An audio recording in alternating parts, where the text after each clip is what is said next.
تو جو بیت رہی تھی بلال پر، ابو فقیہ پر، زنیرہ پر، جو ان پر بیت رہی تھی، جو خباب پر بیت رہی تھی، جس طرح ہلاک کیا گیا ہے حضرت سمیہ کو، حضرت یاسر کو، یہ ساری تکلیفیں انہیں بھی تھی، لیکن کیا اس کا یہ بالواسطہ ایذا محمد کے لیے نہیں تھا صلی اللہ علیہ وسلم، آپ کے ساتھی، آپ کے جانثار، لیکن آپ ان سے بھی کیا کہیں، فصبروا فصبروا فصبروا۔ جب ابو جہل بدترین ٹارچر کر رہا تھا حضرت سمیہ اور حضرت یاسر کو رضی اللہ تعالی عنہما، آپ کے علم میں ہے کیسی کیسی ٹارچر کی ہے؟ جوان بیٹے کو باندھ دیا ایک ستون کے ساتھ، اس کی نگاہوں کے سامنے برہنہ کیا ہے ماں کو،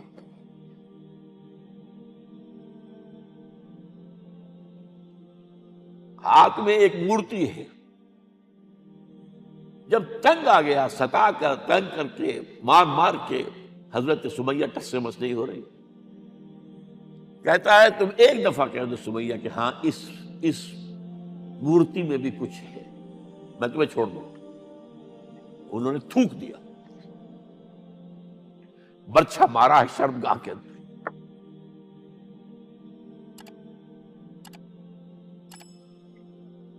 کتنی تکلیف پہنچی ہوگی ان کو، لیکن آپ گزر رہے، اصبروا یا آل یاسر فإن موعدکم الجنہ، اے یاسر کے گھر والوں صبر کرو، تمہارے استقبال کی تیاریاں ہو رہی ہیں جنت میں۔ یہ سیرت کوئی بناتا سناتا ہے، یہ سیرت۔ یاسر کے ساتھ کیا کیا ہے؟ 4 اونٹ نر سانڈ، اور ان کے ساتھ رسے باندھ کر، ایک رسے سے ان کا ایک بازو باندھا، ایک سے دوسرا بازو، ایک سے ایک ٹانگ، دوسرے سے دوسری ٹانگ، انہیں دوڑایا ہے کہ پرکھتے ہو جیسے قسم کے۔ یہ دین ایسے ہی قائم نہیں ہوا، عدل و انصاف کا نظام ٹھنڈے ٹھنڈے قائم نہیں ہوتا، گھر میں آرام سے بیٹھے ہوئے قائم نہیں ہوتا۔ اور سنیے، 3 برس شیب بنی ہاشم کے اندر قید ہے، 3 برس ٹوٹل بائیکاٹ، ایک گھاٹی، ادھر پہاڑ ادھر پہاڑ، دونوں طرف جو ہے پہرے، کوئی کھانے پینے کی چیز اندر نہیں جائے گی، اور پورا خاندان بنی ہاشم، وہ بھی کہ جو ایمان نہیں لائے، وہ قبائلی زندگی تھی نا۔ بنو ہاشم چونکہ حضور کو پشت پناہی چھوڑنے کو تیار نہیں ہوئے، ابو طالب نے آخری وقت تک بھی ساتھ نہیں چھوڑا۔ ہاں، آخری وقت کے قریب ایک بات ہو گئی تھی، ایک مرتبہ تو ہوا کہ وفد آیا ہے قریش کا کہ اپنے بھتیجے کو روک لو، وہ ہمارے معبودوں کی توہین کرتا ہے۔ ابو طالب نے بلایا اور آپ سے کہا کہ یہ کچھ اپنے رویے کو بدلے۔ آپ نے فرمایا چچا جان، اب تو چاہیے میرے ایک ہاتھ پر سورج اور دوسرے پر چاند رکھ دے، میں اپنے اس مشن کو چھوڑ نہیں سکتا۔ اور ابو طالب کے عین انتقال کے وقت جو معاملہ ہوا، جب وفد آیا ہے کہ ٹھیک ہے اب ہمارا جو ہے صبر کا پیمانہ لبریز ہو گیا ہے، اب ٹھیک ہے آ جاؤ میدان میں، تم بھی ساتھ چھوڑنے کو تیار نہیں ہو۔ ابو طالب نے بلایا اس کو، بھتیجے مجھ پر اتنا بوجھ نہ ڈالو جو میں برداشت نہ کر سکوں۔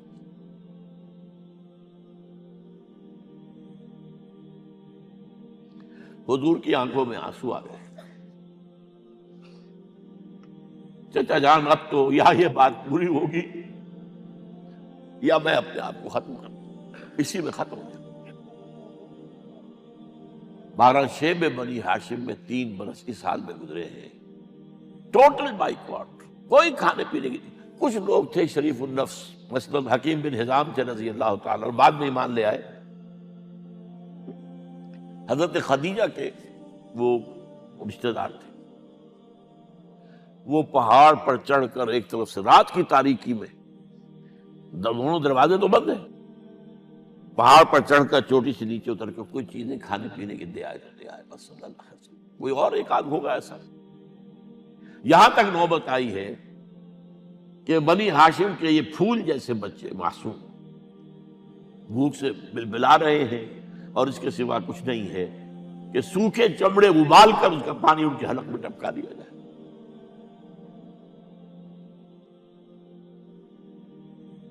اور جو ہوا وادی طائف میں، جب مکے والوں نے فیصلہ کر لیا کہ آپ قتل کر دو، ابو طالب بھی فوت ہو چکے ہیں، اب کوئی اندیشہ نہیں، کوئی خانہ جنگی شروع نہیں ہوگی، کوئی انٹرا ٹرائبل وار نہیں ہوگی، تو آپ طائف گئے ہیں۔ شاید وہاں کے 3 سردار تھے بڑے، اور یہ طائف اصل میں قریشی کا سمجھیے کہ یہ ان کا گرمیوں کا یہ صحت افزا مقام تھا۔ یہ تمام جو سردار تھے مکے کے، ان کی جائیدادیں وہاں تھی، باغات تھے، اور وہاں کے بھی 3 سردار تھے، تو شاید ان میں سے کسی کو اللہ توفیق دے دے۔ وہاں گئے ہیں اور صرف ایک ساتھ ہیں، حضرت زید بن حارثہ، حضرت ابو بکر بھی ساتھ نہیں، سائے کی طرح ساتھ رہنے والا بھی ساتھ نہیں تھا۔ وہاں جا کر جو آپ نے تینوں سے بات کی ہے، تینوں نے وہ باتیں کہی ہیں جو کلیجے کو چیر جائیں، اور اس میں کیا ہو رہا ہے؟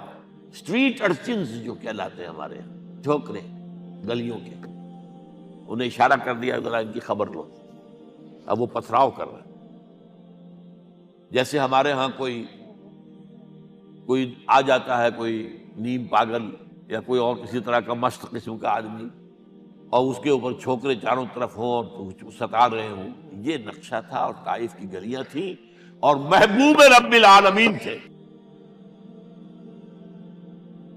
ادھر سے پتھر آ رہے ہیں تو زید بن حارثہ رکاوٹ بن گئے، لیکن پیچھے سے آ رہے ہیں، وہ کیسے روکیں گے؟ پیچھے جاتے ہیں تو ادھر سے آ رہے ہیں۔ جسم لہو لہان ہے، خون رس رس کر زخموں سے جوتیوں میں آ کے جم گیا ہے۔ پھر وہاں سے آپ نکل کر گئے ہیں، ایک باغ میں تھوڑی سی پناہ لی ہے تھوڑی دیر کے لیے، جوتے بڑی مشکل سے اترے ہیں، خون جمع ہوا، اور وہ جو پھر دعا نکلی ہے آپ کے، وہ کلیجے کو چیر جانے والی ہے۔ اللہم الیک اشکو ضعف قوتی وقلت حیلتی وحوانی علی الناس، اے اللہ تیری جناب میں فریاد لے کر آیا ہوں اپنی قوت کی کمی کا، اپنے وسائل کی کمی کا، اور لوگوں میں جو رسوائی ہو رہی ہے۔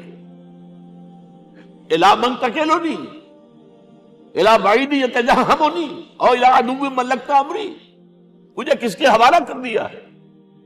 مجھے دشمن کے حوالے کر دیا، جو چاہے میرے ساتھ کر گزرے۔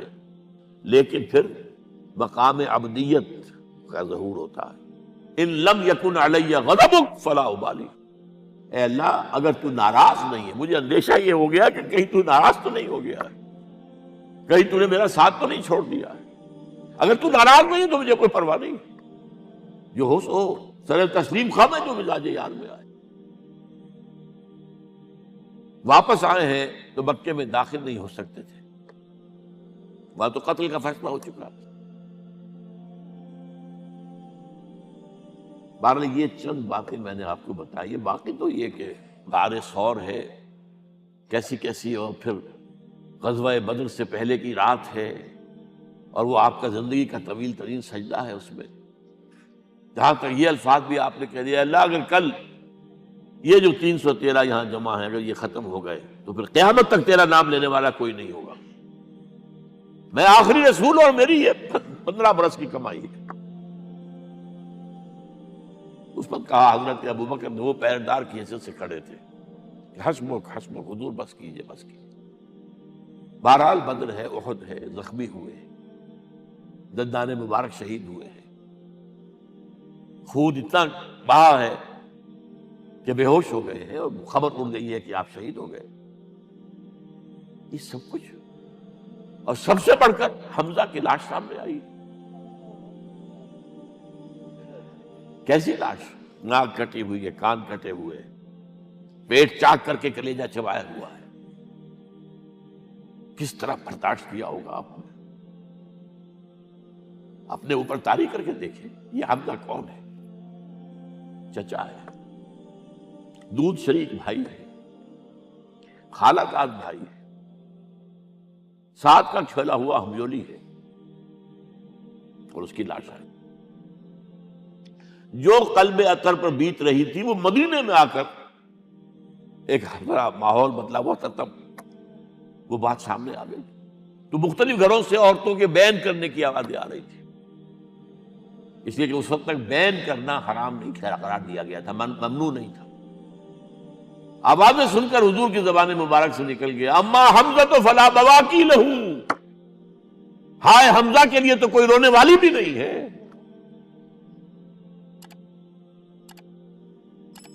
اس پر پھر صحابہ نے، انصار نے اپنے ہاں کی خواتین کو حضرت صفیہ کے یہاں بھیجا، وہ سگی بہن تھی، وہاں انہوں نے جا کے یہ بھی تعزیت کی بہن کی۔ غزوہ احزاب کا آپ نے سن ہی لیا، اسوہ رسول پر نہ معلوم کیا کیا باتیں لوگوں میں مشہور ہو گئی۔ وہ اسوہ کیا تھا؟ جب خندق کھودنے کا فیصلہ ہوا ہے تو خندق کھود رہی ہے، حضور بھی لگے ہوئے ہیں، بھاری بھاری پتھر اٹھا کر کندھے پر لا کر باہر پھینک رہے ہیں، پتھریلی زمین تھی، ایک پتھر کسی سے ٹوٹا نہیں تھا، تو حضور نے جو ہے 3 دفعہ جو اس کے مطلب لگائی تب ٹوٹا ہے۔ لیکن یہ کہ کئی دن کے فاقے ہو چکے تھے، کھانے کو کچھ نہیں، پورا محاصرہ تھا، 12,000 کا لشکر گھیرے ہوئے، یہاں تک کہ آپ کو معلوم ہے کہ گھروں کے اندر بیت الخلا تو نہیں ہوتے، باہر جاتے تھے قضاء، اس کا کوئی امکان نہیں۔ شدید ترین آزمائش جو ہوئی ہے اس کا نتیجہ ایک طرف یہ نکلا کہ منافقین کا نفاق ان کی زبانوں پر آ گیا۔ قرآن مجید میں ہے یہ انہی آیات میں، ما وعدنا اللہ ورسولہ الا غرورا، ہمیں تو اللہ اور اس کے رسول نے دھوکہ دے کے مروا دیا۔ ہم سے کہا تھا کہ قیصر و کسریٰ کے خزانے تمہارے قدموں میں آئیں گے، اور حال یہ ہے کہ اب رفع حاجت کے لیے باہر نہیں جا سکتے، کھانے کو کچھ نہیں۔ اس وقت کچھ صحابہ آئے ہیں حضور صلی اللہ علیہ وسلم سے، دیکھیے فاقے سے کمر دوہری ہوئی جا رہی ہے، ہم نے اپنے پیٹوں پر پتھر باندھے، چادروں کے ساتھ پتھروں کسا ہوا تاکہ کمر سیدھی رہے۔ حضور نے اپنا کرتا مبارک اٹھا کر دکھایا، 2 پتھر میں، یہ ہے اسوہ، یہ ہے آپ کی سنت، آپ کا اسوہ حسنہ۔ لیکن اس اسوہ حسنہ سے فائدہ کون اٹھا سکتا ہے؟ لقد کان لکم فی رسول اللہ اسوۃ حسنۃ لمن کان یرجو اللہ والیوم الآخر وذکر اللہ کثیرا۔ اسوہ تو اپنی جگہ ہے، قرآن میں ہدایت سب کے لیے، ھدی للناس، لیکن فائدہ اٹھائیں گے صرف متقین، ھدی للمتقین، ہے سب کے لیے، اسوہ سب کے لیے ہے، لیکن استفادہ وہی کر سکے گا جو 3 شرطیں پوری کرے: اللہ اور یوم آخر پر ایمان، اور اللہ کا ذکر کثرت کے ساتھ۔